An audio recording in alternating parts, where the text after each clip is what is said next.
what sometimes sound like veiled threats and sometimes not so veiled. What do you mean he'd better watch out? Well, all along I have asked the people, not to engage in any violence. And so far they have listened to me.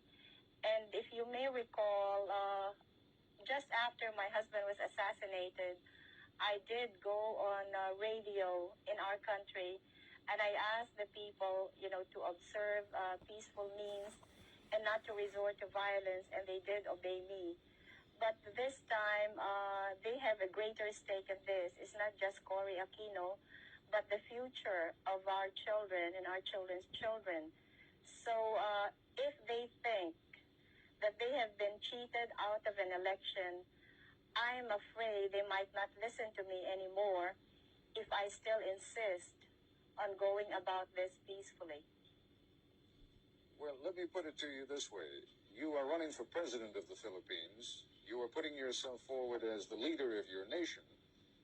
And now, if I understand what you're telling me correctly, you're saying if the election doesn't go the right way, you may not be able to control even your own followers. That doesn't speak very well for your ability to be able to run the country. Well, Ted, the people who are with me now are so convinced that I will win.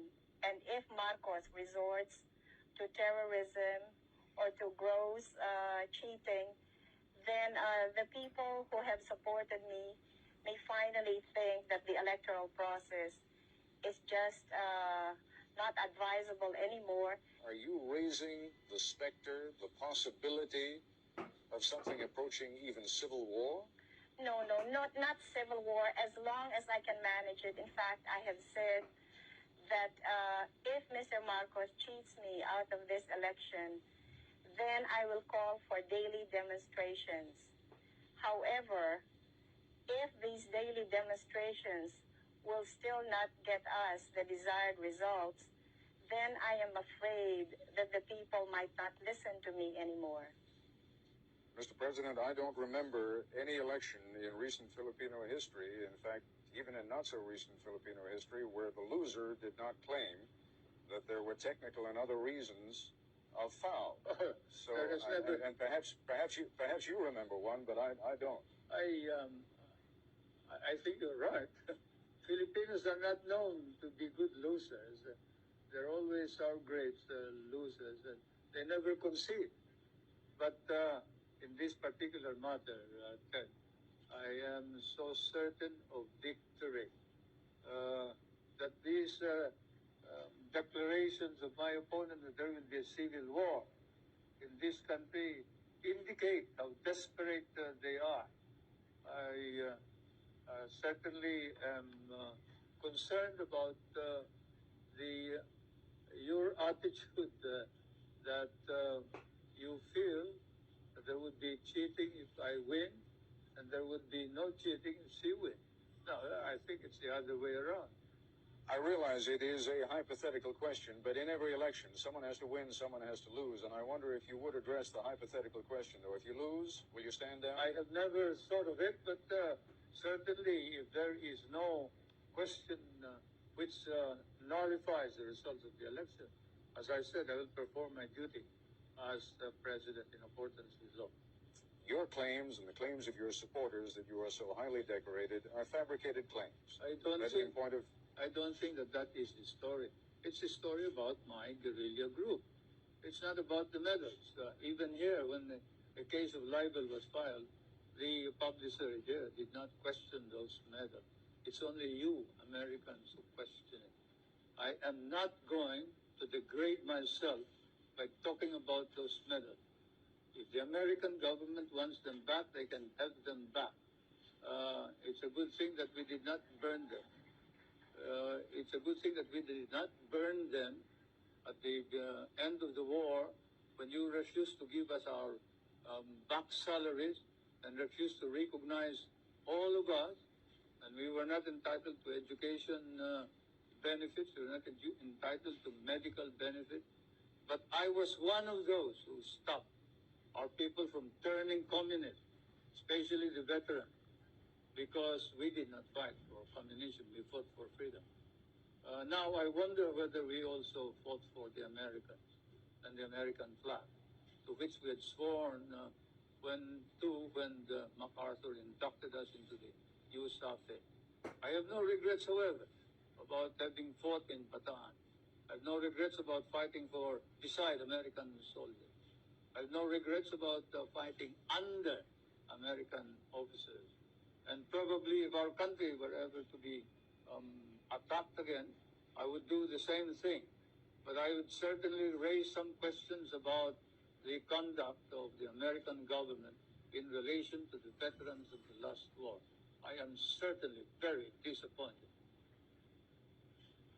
Mr. President, the question is not raised about the courage of Filipinos who fought against the Japanese during the Second World War. But the question, as you know, and you know this is not something I'm making up, you have seen those newspaper articles yourself and you have seen some of the documents, suggests that the guerrilla group that you claim to have led, in fact, either did not exist at all or was just a tiny group that played no major role. Then why is it recognized by the intelligence officer of General MacArthur in a paper which is certified too by the head of the archives of the United States? Now look, I don't want to talk about this anymore. If you do, I'm going to walk out. You've had some rather disparaging remarks to make about Mrs. Aquino, not the least of them being that, in effect, she has experience as a housewife, but little else. Do you think she has gained in stature over the last few weeks? And do you think it is possible that if she is elected, that she could serve effectively as President of the Philippines? I still believe that you need somebody who has been experienced to run our government in this time of crisis. I have nothing against her, but certainly when, say, your son is sick and he needs an operation or he needs the expertise of a good doctor, you don't pick just anybody who has honesty and sincerity in order to cure your son. In that situation where she has no experience whatsoever is something that we have to accept and admit realistically that she had the the nerve to run without any experience whatsoever, as she admitted, and it's not me who has said that she is inexperienced. It is her who said, "What do I know about running a government?" And as an ordinary citizen, I would cry out immediately against anybody who says that being given the presidency. But as President of the Republic, I think it's my duty to call attention to this danger. I know that you made a great deal, and it is an excellent rhetorical device of saying, yes, you are inexperienced. You are inexperienced in corruption. You are inexperienced in crime. You are inexperienced in dictatorship. But let's be candid about it. You are also inexperienced in leadership. Now, there is a difference even between running a campaign as the widow of a martyred and beloved leader and running a country that is, as you yourself have pointed out, in a great deal of trouble. To those who are neutral about you, what do you say about your lack of experience? Well, more than experience, I think it is credibility that counts.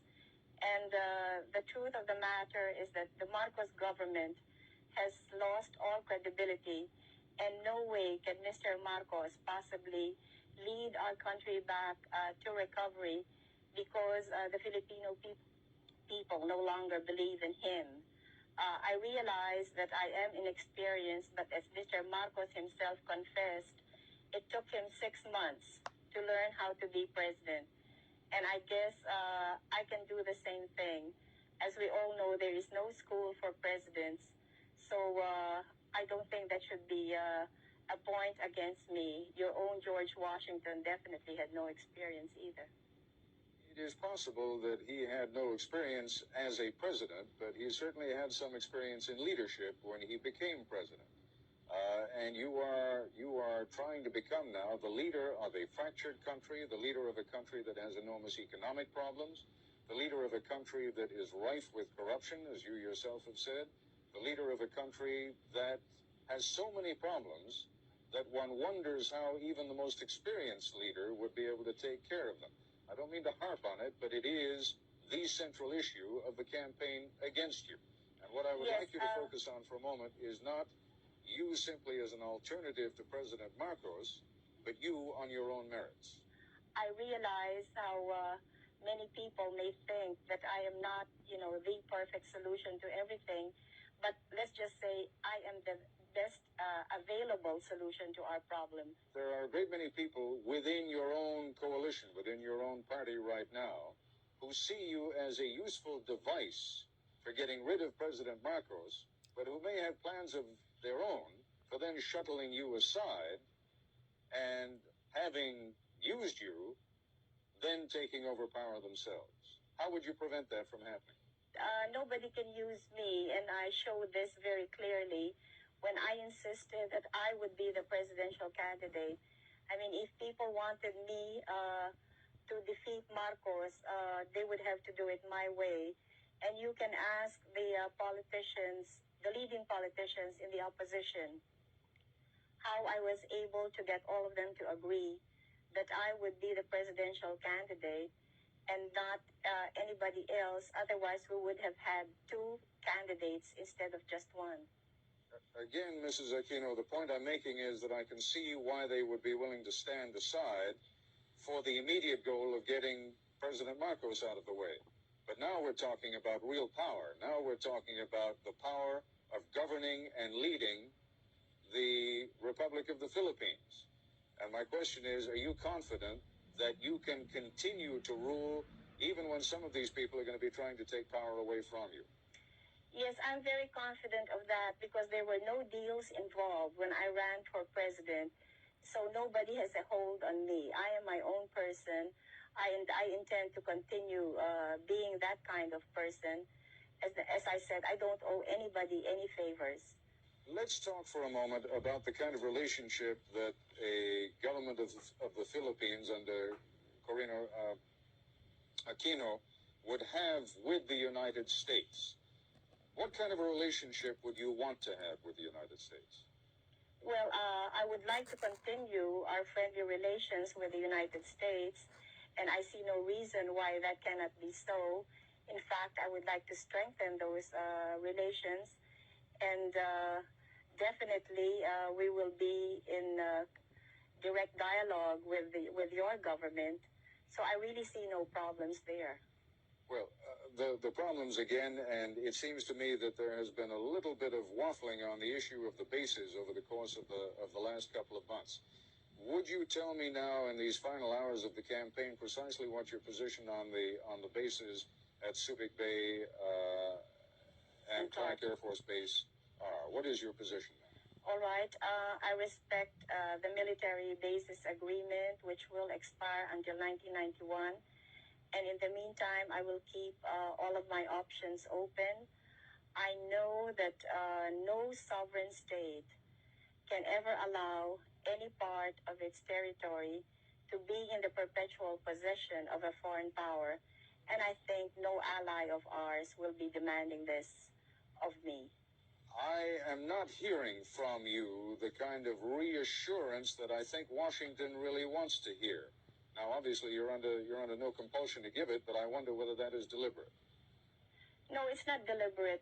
Before the RP-US basis agreement expires in 1991, we will be in consultation with the United States, with our neighboring countries, especially the members of ASEAN, and above all, we will be consulting with the Filipino people so that we will be able to reach an agreement which will be to the best interest of the world, but in particular, the Philippines.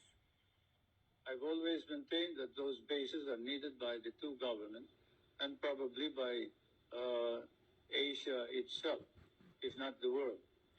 You cannot project your naval and air power beyond the South China Sea as well as to the Indian Ocean and the Hormuz Straits in the Middle East without those bases. And we also recognize that Asian countries may be in danger if the balance of military power were not maintained between the two superpowers. And therefore, the ultimate and noble purpose of all of this is to maintain that military balance in order that we can avoid war in Asia. This is to the advantage of not only the United States and the Philippines, but to the advantage of all of Asia and perhaps of the Middle East, Europe, and perhaps the world. When you hear people speculating in this country, and there has been some considerable speculation, that perhaps things are becoming a little bit too dicey in the Philippines and that the United States ought to think about putting its bases elsewhere. You take that seriously? I take it seriously, and certainly we would not stop you if you want to get out of the Philippines. You think that Subic and Clark can be replaced? You will not be able to find any replacement of Subic and Clark, but you are free to get out anytime you think it wise to do so.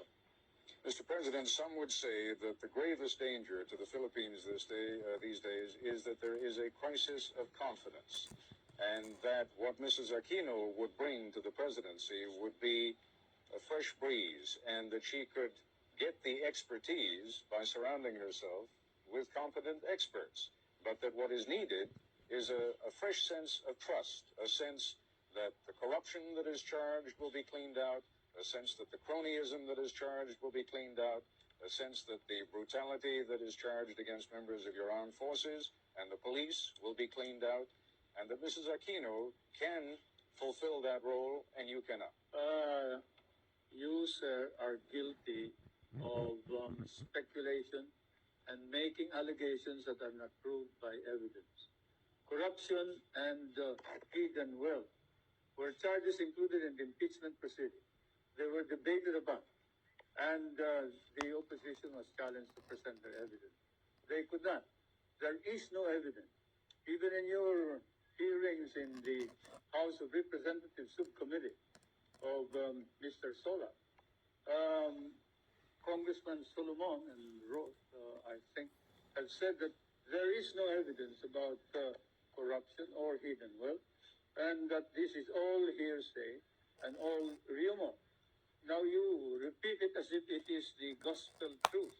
I question your right to make this as a premise for any further questioning. I must say that hearsay, rumors, speculation as a basis for a question by reputable newspapers and foreign correspondents should have no place in a society like ours. Your society. Mr. President, you are quite right. If I were the only one raising those questions, there would be no point in raising them at all. The number does not matter, Ted. Whether 1,000 people raise it, if there is no evidence, then it is false. Whether it is raised by 10,000 people, if there is no evidence, then it is patently false. Numbers do not matter. It is evidence that matters. And you don't have any evidence. Mr. Solars has no evidence. The opposition has no evidence. They're just talking loud, and they're engaged in a smear campaign, and you are helping them. Mr. Solars claims that he has testimony from someone who met with who claims that he has testimony from someone who met with your wife, Mrs. Marcos, who spoke to him of properties that you hold through other names in New York, and that Mrs. Marcos said to this man who testified before the committee that she expected by 1987 to have $70 million worth in profits on those properties. Now, that is the testimony. You're saying there is no testimony. It may be inaccurate, but the testimony, sir, is there. The witness, when asked by Congressman Solomon whether there is any evidence whatsoever proving this, said, I merely heard it. It is something that I heard from somebody. I do not know your sources of information. You may be more accurate than I am. But certainly, I don't consider that evidence which ties us up to the ownership of any of these properties. and we are looking into the manner in which the evidence has been obtained by some of your investigators and some of your foreign correspondents, your newspapermen. And then after the elections, we will then look into the legal aspects of the coercion and intimidation that has been going on against some of the witnesses. But anyway, whatever it is, I deny categorically any speculations of the corruption and hidden wealth that is being alleged, so much so that the opposition members of the Batasan, the legislature, are now facing perjury cases in our court, and we are going to see to it that these cases will be pushed through. There have been charges by both sides, against both sides, of corruption in the voting process. How is it going to be possible for anyone ever to be satisfied that this was an honest election, even if it were? Well, I guess as long as it is fairly honest, then we would be able to satisfy everybody. But if there are outright violations and we can see that there has been such enormous fraud, then that would be difficult to convince the Filipino people. But as I said earlier, since there are so many people personally involved in these elections, then we will see people power working to make sure that we get as clean and honest elections as possible. How much fraud, how much corruption in the process are you prepared to accept? Well, that all depends, Ted. Naturally, I cannot envision what Mr. Marcos is going to do. So I cannot say right now just what it is that I will be able to accept or what I will totally reject. There is an enormous difficulty in ever reaching a decision on how much fraud there has been. Both sides are going to claim it. We know that already. Your side's going to claim it. His side is going to claim it. How is it ever going to be possible to reach an understanding on what happened and how much fraud there was? Well, Ted, we all know who is the real power in this country, and it's a one-man power. So since he controls almost everything in this country, it is really unthinkable that we in the opposition, can manage cheating the way he is accusing us of. He controls COMELEC, and he has all of the government forces behind him. So how can he possibly accuse us of committing fraud? Well, if he has all the power, as you say, and if you already believe that he is committed to win this election by whatever means he can, then how is it possible that you're going to win? Well, as I've been saying all along, it's people power that has finally emerged in this past campaign. And there will be many of these people who will be poll watchers in the coming elections. So they will be guarding their respective polling precincts, and they will also be watching the tabulations. So I am counting on all of these people to help us get an accurate count. What happened during the campaign with regard to media coverage? President Marcos has told me that you have certainly had access to the television and radio stations, and he denies categorically that you have been kept off. Well, take for example the question of rallies and ours last night. I don't know if we were given a minute or two, but normally all of President Marcos's speeches are covered in full. So I'll be lucky if I can have a sentence or two. We both addressed the Chamber of Industries, and his speech was covered in full. I think I had two sentences, which I was allowed to, which local television aired. Maybe I can refer back to my husband's own funeral, where the Filipino people saw nothing of my husband's funeral, but which was viewed throughout the world. So things haven't changed much since that time. and I'm really lucky if I can get my face on television.